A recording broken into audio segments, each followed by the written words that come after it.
Okay. अच्छा, ये lecture number 16 जो है ना नोट्स का, ये हम स्टार्ट कर रहे हैं और सीक्वेंस वाइज जो हमारा लेक्चर नंबर 6 है वो बनता है इलेक्ट्रिक मशीन्स का। अच्छा, एक चीज़ मैं बता दूं कि जो है ना लास्ट Q&A सेशन में भी एक स्टूडेंट ने कहा था कि हमारी स्पीड जो है ना वो बहुत ज़्यादा लग रही है।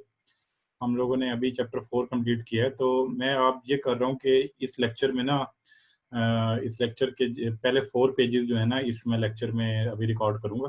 तो ये जो लेक्चर नंबर 6 है, इसमें सिर्फ इस लेक्चर के 16 लेक्चर के पहले 4 पेजेस पे हम रहेंगे और बाकी जो है ना वो मैं अगले लेक्चर में उसे कर दूंगा। तो इस वीडियो लेक्चर में हम जो नोट्स का लेक्चर नंबर 16 है इसको कंप्लीट नहीं करेंगे, इसको हम आधा आधा करके 2 पार्ट्स में कर लेंगे, ठीक है। तो बाकी अगले वीक कर लेंगे, ठीक है।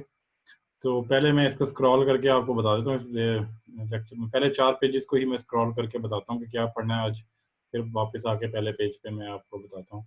सिंक्रोनस मोटर जो है चैप्टर नंबर 5 है, ठीक है। मैंने आपको चीज़ बताई थी कि बुक में हमारा जो 5th एडिशन है उसमें चैप्टर नंबर 5 है। अगर आपको कहीं पे आर्टिकल नंबर 6.1 नजर आए तो उसने आपने उसको 5.1 ही समझना है। इक्वेशन नंबर, फिगर नंबर या एग्जाम्पल नंबर, प्रॉब्लम नंबर जो हो, ये 5.1 ही होगा, ठीक है। अच्छा, सिंक्रोनस मोटर क्या होती है वो बताया हुआ है, उसका बेसिक प्रिंसिपल पहले पेज पे बताया हुआ है और उसकी डायग्राम है, टॉर्क इक्वेशन है, ये सारी थ्योरी है कि मोटर जो है वो सिंक्रोनस मोटर क्या होती है। अगले पेज पे उसका इक्विवेलेंट सर्किट है और फुल इक्विवेलेंट सर्किट है और पर फेज इक्विवेलेंट सर्किट है, ठीक है। नीचे इसकी V5 और EA की इक्वेशन है, ये वाली V5 और EA की इक्वेशन है, ठीक है। और जो है उससे अगले पेज के ऊपर क्या है, उससे एक मिनट, अगले पेज पे इसकी अगले पेज पे बेसिकली उसने किया हुआ synchronous motor from a magnetic field perspective. तो इसमें ना पहले उसने रिवाइज किया है कि जनरेटर के अंदर जो है उसकी फेजर डायग्राम कैसी होती है और जनरेटर की जो मैग्नेटिक फील्ड डायग्राम है वो कैसी होती है। पहले जनरेटर को रिवाइज किया है, फिर अगले पेज के ऊपर जो है उसने जाके दोबारा सिंक्रोनस मोटर जो है उसकी फेजर डायग्राम और मैग्नेटिक फील्ड डायग्राम बनाई है और उनको कंपेयर किया है कि जो है वो ये दोनों आपस में कंपेयर करें तो इनका ऑपरेशन आपस में कंपैरेटिवली कैसा होता है। तो ये पहले 4 पेजेस तक हम रहेंगे यहाँ तक, ठीक है।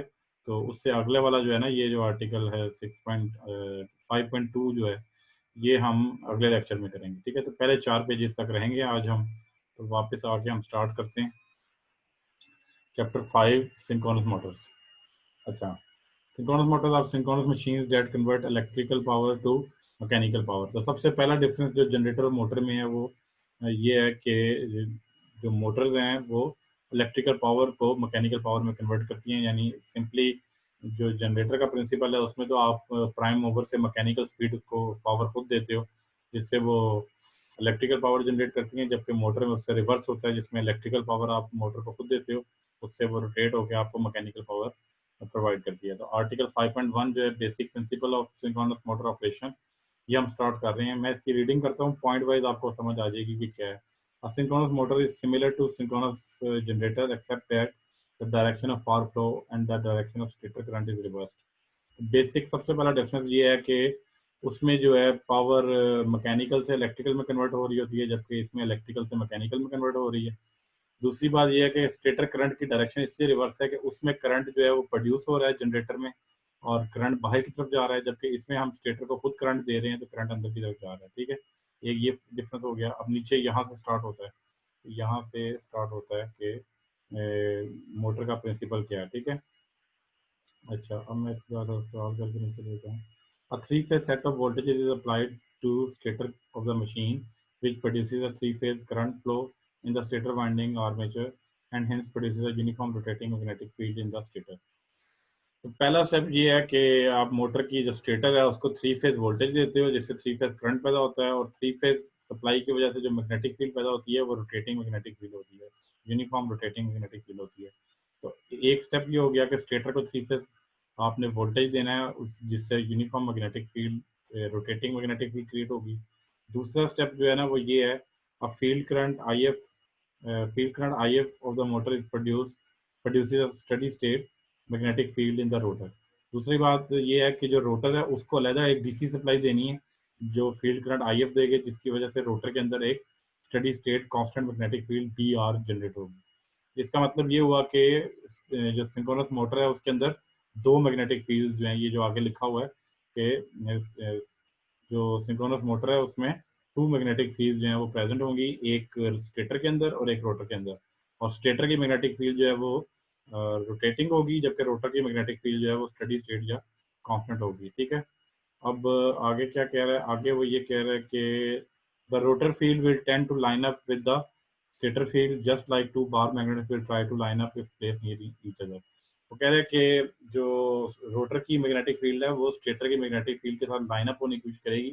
स्टेटर की मैग्नेटिक फील्ड जो है वो एंटी क्लॉकवाइज मूव कर रही है, रोटर की जो मैग्नेटिक फील्ड है वो मैग्नेट की तरह उसको कैचअप करने की कोशिश करेगी। Since the stator magnetic field is rotating and the rotor magnetic field BR will constantly try to catch up with BS।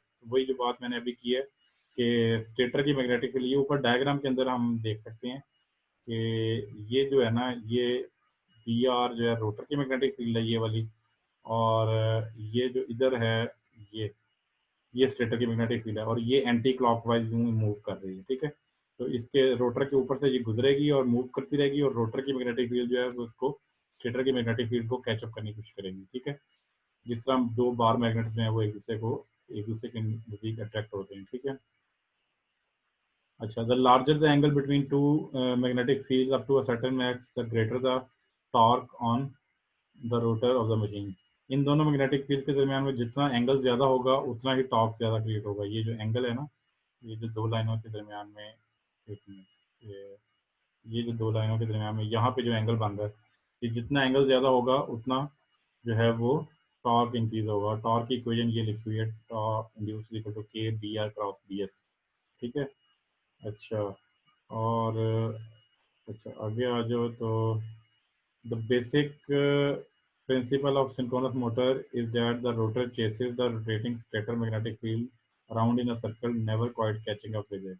ये बेसिक प्रिंसिपल है सिंक्रोनस मोटर का कि जो रोटर की मैग्नेटिक फील्ड है वो स्टेटर की मैग्नेटिक फील्ड को एक सर्कल में चेस कर रही है, लेकिन कभी भी उसके साथ कैचअप नहीं करती। जैसे दो मैग्नेट एक दूसरे के नजदीक लेके आए तो वो तो मैग्नेट मिल जाते हैं ना, लेकिन यहाँ पे ये मैग्नेटिक रिएक्शन तो होगा, लेकिन ऐसा कभी नहीं होगा कि रोटर की मैग्नेटिक फील्ड जो है उसके साथ जुड़ जाए, उसके साथ कैचअप हो जाए। ठीक है, अच्छा, अब लास्ट लाइन है, synchronous since a synchronous motor is the same physical machine as a synchronous generator, all of the basic speed, power and torque equations of the synchronous generator also apply to synchronous motor। अच्छा, पिछले chapter में हमने synchronous generator में जितनी भी torque की और speed की और पावर की इक्वेशनें की हैं ना, वो सारी की सारी इक्वेशंस जो हैं वो सिंक्रोनस मोटर के ऊपर भी अप्लाई करती हैं, क्योंकि वो सिंक्रोनस मोटर जो है वो सेम फिजिकल मशीन होती है, जो कि यानी आप ये कह सकते हो कि जिस तरह एक सिंक्रोनस जनरेटर है उसी जनरेटर मशीन को हम एज ए मोटर भी यूज कर सकते हैं। सिर्फ फर्क क्या होगा कि वहाँ पे हम रोटर को खुद रोटेट करते थे और स्टेटर में सप्लाई पैदा होती थी, इसमें हम स्टेटर को खुद सप्लाई देंगे और रोटर जो है वो उसके बाद खुद ही घूमना शुरू करेगा टॉर्क की वजह से। तो ये डिफरेंस है दोनों में। ठीक है, अगले पेज पे आ जाओ, the equivalent circuit of synchronous motor. अच्छा, अब इस डायग्राम में अगर आप देखो ये बिल्कुल सिंक्रोनस जनरेटर की तरह है। डिफरेंस क्या है इस डायग्राम में? डिफरेंस जो है ना वो ये नजर आ रहा है आपको, ये डिफरेंस नजर आ रहा है। एक मिनट, ये जो तीनों करंट्स हैं ये अंदर की तरफ जा रही हैं, क्योंकि हम स्टेटर को खुद करंट दे रहे हैं, तो सिर्फ ये करंट की डायरेक्शन का फर्क है, बाकी सब कुछ जो है वो ये है। बाकी इसकी केवीएल इक्वेशन के अंदर भी डिफरेंस आएगा, वो नीचे हम देखते हैं। तो ये जो लेफ्ट साइड पे है ये रोटर है, रोटर की रेजिस्टेंस और रिएक्टेंस है और एडजस्टेबल रेजिस्टेंस है। राइट साइड पे स्टेटर है, थ्री फेज स्टेटर है। थ्री फेज स्टेटर की V51, V52 और V53 तीनों फेज वोल्टेजेस हैं जो हम खुद दे रहे हैं स्टेटर को। तो ये फुल इक्विवेलेंट सर्किट है। ठीक है, तो ये जो डायग्राम है, ये वाली पूरी डायग्राम जो है, ये वाली पूरी डायग्राम ये इसका फुल इक्विवेलेंट सर्किट है जो कि लिखा हुआ है। ठीक है, नीचे जो है ये पर फेज इक्विवेलेंट सर्किट दिया हुआ है, जिसमें एक फेज ड्रॉ करते हैं, और पर फेज आपने उसमें जनरेटर में भी किया होगा कि जनरेटर में जो पर फेज सर्किट था उसमें सिर्फ एक फेज ड्रॉ करते हैं, और ये जो रोटर की दो रेजिस्टेंस होती है उसे कंबाइन करके एक ही बना देते हैं। ठीक है, अच्छा, नीचे अब उसने लिखा हुआ है कि जिस तरह जनरेटर में होता है कि इक्विवेलेंट सर्किट में थ्री फेजेस को वाई या डेल्टा दोनों में हम कन्वर्ट कर सकते हैं। उसके बाद ये V5 और EA की इक्वेशन देखो, क्योंकि करंट की डायरेक्शन उलट हो जाती है, इसलिए सिंक्रोनस मोटर की जो इक्वेशंस हैं उसमें ये जो करंट का साइन है ना वो उलट होगा। जो सिंक्रोनस जनरेटर में पहली वाली इक्वेशन थी, मैं पहले इसको हाईलाइट करता हूँ। ये वाली जो इक्वेशन थी, ये वाली, एक मिनट दोबारा हाईलाइट करता हूँ मैं इसको। ये जो इक्वेशन है इसमें सिंक्रोनस जनरेटर वाली में यहाँ पे जे एक्सेस के साथ माइनस आता था और आई आर ए के साथ भी माइनस आता था। इसमें क्योंकि करंट की डायरेक्शन उलट हो गई है इसलिए यहाँ पे प्लस आएगा। इसी से अगली इक्वेशन बनती है कि ई ए को एक तरफ रख लें और वी फाई को दूसरी तरफ रख लें। ये तो उसमें जनरेटर में यहाँ पे प्लस आता था, इसके यहाँ पे माइनस आता है। ठीक है, तो ये एक तरफ एक दफ़ा हमने वी फाई की इक्वेशन बनाई हुई है, एक दफ़ा ई ए की बनाई हुई है। ठीक है, तो दोनों में ना जो साइन करंट का साइन है वो उलट है। तो करंट जो है वो एक में पॉजिटिव आता है और जनरेटर में पॉजिटिव आता है जहाँ पे, तो इधर नेगेटिव आता है, और जनरेटर में जहाँ नेगेटिव आता है वहाँ यहाँ पे पॉजिटिव आता है। ठीक है, above equations are similar to synchronous generator except that the sign of the current term is opposite। ये हम बता चुके हैं कि ये इक्वेशन वैसे तो मिलती जुलती है जनरेटर से, लेकिन करंट की जो टर्म है उसकी साइन डिफरेंट है। ठीक है, अब अगले पेज के ऊपर जो है the synchronous motor from a magnetic field perspective, ये वाला जो पेज है ना इस पे उसने जनरेटर को रिवाइज किया है। मैं इसको आपको जल्दी से बता देता हूँ कि ये क्या है। बेसिकली वो रिवाइज कर रहा है कि जनरेटर में क्या होता था और अब सिंक्रोनस मोटर में क्या होगा। तो इसमें वो बता रहा है कि जो सिंक्रोनस जनरेटर है उसकी फेजर डायग्राम जो है वो ऐसी होती है। ठीक है, ये वी फाई होता है, नीचे आई ए होता है, जे एक्स एस आई ए, और ई ए जो है वो वी फाई की टेल से जे एक्स एस आई के हेड तक होता है, और ये ई होता है। और जो सिंक्रोनस जनरेटर की मैग्नेटिक फील्ड डायग्राम जो है वो ये होती है, बी नेट दरमियान में होता है, ऊपर बी आर होता है और नीचे बी एस होता है। ठीक है, तो इसको मैं थोड़ा ऊपर पढ़ लेता हूँ कि क्या लिखा हुआ है इसमें। To understand the operation of synchronous motor, first we revise the operation of synchronous generator। पहले से रिवाइज कर रहा है। The generator has a prime mover turning its shaft rotor, causing it to rotate. The direction of the applied torque from the prime mover is in the direction of motion because the prime mover makes the generator's rotor to rotate in the first place।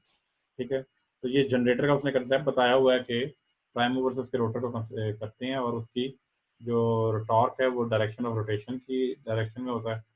ठीक है, और नीचे अगर आप आओ तो उसने बताया हुआ है कि अबव डायग्राम में जो बी आर है वो ई ए को कॉरस्पॉन्ड करता है। ये अगर आप ऊपर देखो फेजर डायग्राम, दोनों फेजर डायग्राम को देखो, ये जो बी ई ए है और ये इधर बी आर है, जो उसको कॉरस्पॉन्ड करता है। बी नेट जो है वो वी फाई को कॉरस्पॉन्ड करता है। ये जो ये है वी फाई है वो बी नेट को कॉरस्पॉन्ड करता है, और बी एस जो है, जो नीचे बी एस है वो जे एक्स एस आई ए को कॉरस्पॉन्ड करता है। ठीक है, और ये टाउ इंड्यूस की इक्वेशन दी हुई है के बी आर बी नेट। अच्छा, अब अगले पेज पे आ जाओ। इसने ये कंपैरिजन आपको रिफ्रेश करना था, रिमाइंड करना था कि जनरेटर में फेजर डायग्राम और मैग्नेटिक फील्ड डायग्राम कैसे होती है। अगले पेज पे आ जाओ। अब सिंक्रोनस मोटर की उसने फेजर डायग्राम और सिंक्रोनस मोटर की जो है मैग्नेटिक फील्ड डायग्राम बनाई हुई है। अच्छा, अब इसके अंदर देखो कि जो डिफरेंस है ना वो ये है कि इसमें वी फाई, इसमें एक तो करंट ऊपर की तरफ है। ठीक है, और इसका ई ए जो है वो नीचे की तरफ है, और जे एक्सेस आई ए जो है वो पहले वी फाई से ई ए की तरफ जाता था, अब ई ए से वी फाई की तरफ जा रहा है।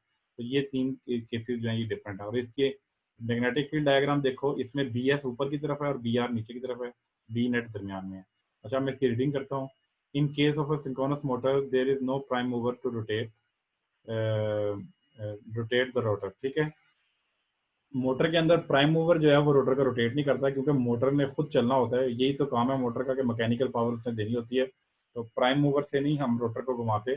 The rotor's magnetic field falls behind B net and induce torque direction reverses becomes counter clockwise, that is in the direction of motion and machine is working as motor. ठीक है, तो rotor की जो मैग्नेटिक फील्ड है वो B net से पीछे होती है, ये नीचे होती है, ये नीचे नजर आ रही है, जिसकी वजह से काउंटर क्लॉकवाइज टॉर्क होता है डायरेक्शन ऑफ मोशन में, और मशीन जो है वो एज ए मोटर वर्क करती है। ठीक है, ये कंपैरिजन जो है ये दोनों, अगर आप पिछली डायग्राम में, ये पिछले पेज में ये वाली जो डायग्राम्स हैं इसका, और अ, अगले पेज पे जो मोटर की जो डायग्राम्स हैं उसका अगर आप कंपैरिजन करो तो आपको आइडिया हो जाएगा कि V phi E A J X S I A और आई ए जो है वो किस तरह चेंज है। उसमें आई ए नीचे की तरफ होता है, इसमें आई ए जो है वो ऊपर की तरफ होता है। ठीक है, अच्छा, अब इसमें देखो नीचे कुछ बातें लिखी हैं, इस पेज के एंड तक हम खत्म कर रहे हैं लेक्चर को। The increasing torque angle delta results in a larger torque, ये हमने पहले ही बताया था कि एंगल जितना ज़्यादा होगा उतना टॉर्क ज़्यादा होगा इन the direction of rotation until eventually the motor induce torque equal the low torque. तो टॉर्क एंगल इंक्रीज करने से टॉर्क बढ़ता जाएगा उस वक्त तक जब तक मशीन का इंड्यूस टॉर्क जो है वो लो टॉर्क के बराबर नहीं हो जाता। At this point motor will be operating eight steady state with the synchronous speed. ठीक है, उसके बाद मोटर सिंक्रोनस स्पीड जो है जो एन एस है उसको अचीव कर लेगी। अब ये हाईलाइट की हुई दो लाइनें लिखी हुई हैं। In above phasor diagram synchronous motor the quantity J X S I A point from E A to V five opposite to generator case because of opposite direction of I A. ये बात बताई हुई है कि अबव डायग्राम में जो quantity J X S I ए है, एक मिनट में दोबारा हाईलाइट करके बता देता हूँ। ये जो जे एक्सेस आई ए है ये ई ए से वी फाइव की तरफ जा रहा है, जबकि पिछली डायग्राम देखो उसमें वी फाइव से ई ए की तरफ जाता है। यहाँ पे देखो, यहाँ पे जो जे एक्सेस आई ए है ये वी फाइव से ई ए की तरफ जाता है। तो ये क्योंकि करंट की डायरेक्शन उलट है इसलिए जे एक्सेस आई ए जो है उसकी डायरेक्शन भी उलट हो जाती है। ठीक है, तो ये बात इसमें बताई हुई थी। अच्छा, और नीचे एक दो बातें और लिखी हुई हैं। The basic difference between the motor and generator operation can be seen in their phasor diagram and magnetic field diagram. ये जो ऊपर वाली दो डायग्राम्स हैं जनरेटर की और मोटर की, उसमें आप देखो E A lies ahead of V five. Generator में ई ए जो है वो वी फाइव से ऊपर होता है और बी आर जो है वो lies ahead of B net. ये मैं आपको दिखा देता हूँ। ई ए जो है वो वी फाइव से ऊपर होता है और बी आर जो है वो बी नेट से ऊपर होता है। ये मैं ऊपर दिखा देता हूँ। देखो ई ए जो है वो वी फाइव से ऊपर है। ठीक है, ये जो है एक मिनट, ये जो है वो वी फाइव से ऊपर है और बी आर जो है वो बी नेट से ऊपर है। ठीक है, जबकि मोटर के केस में क्या होता है, इन मोटर्स केस यहाँ पे देखो मोटर के केस में E A lies behind V five and B R lies behind B net. अच्छा, ये देख लो ई ए जो है वो अब ऊपर डायग्राम की तरफ इसी पेज के ऊपर डायग्राम है। अब ई ए जो है वो वी फाइव से नीचे है, ये जो वी फाइव से नीचे है और बी आर जो है वो इसमें बी नेट से नीचे है। तो क्योंकि करंट की डायरेक्शन उलट होने की वजह से ये वाली डायग्राम में भी चेंज आ जाती है। अच्छा, लास्ट लाइन लिखी हुई है जो इस जहाँ पे लेक्चर खत्म कर रहे हैं। Also in motor the induce torque is in direction of motion whereas in generator the induce torque is opposite to direction of motion. जो मोटर है उसका जो टॉर्क है वो जिस डायरेक्शन में मोटर रोटर रोटेट कर रहा है उसी डायरेक्शन में टॉर्क होगा, जबकि जनरेटर में जो टॉर्क है वो डायरेक्शन ऑफ मोशन से उलट होता है। ठीक है, यहाँ पे पेज 4 तक हम खत्म कर रहे हैं। तो इससे अगले लेक्चर के अंदर जो है वो हम पेज नंबर 5 जो है लेक्चर नंबर 16 का ये वाला steady state synchronous motor operation article 5.2, इसको 5.2 पढ़ना है, 6.2 नहीं पढ़ना। ठीक है, तो यहाँ से पेज नंबर 5 से हम अगले लेक्चर में स्टार्ट करेंगे। और मैं जब यूट्यूब पे ऊपर लेक्चर अपलोड करूंगा ना तो मैं, क्योंकि हमने 16 लेक्चर को दो हिस्सों में कन्वर्ट किया, तो मैं 16A और 16B जो है इसको लिख दूंगा यूट्यूब के ऊपर ना। 16A का मतलब है पहला ये वाला पार्ट जो है और 16B जो है वो अगले वाले पार्ट को हम कर देंगे। ठीक है, यहाँ पे लेक्चर खत्म कर रहे हैं। Okay, thank you.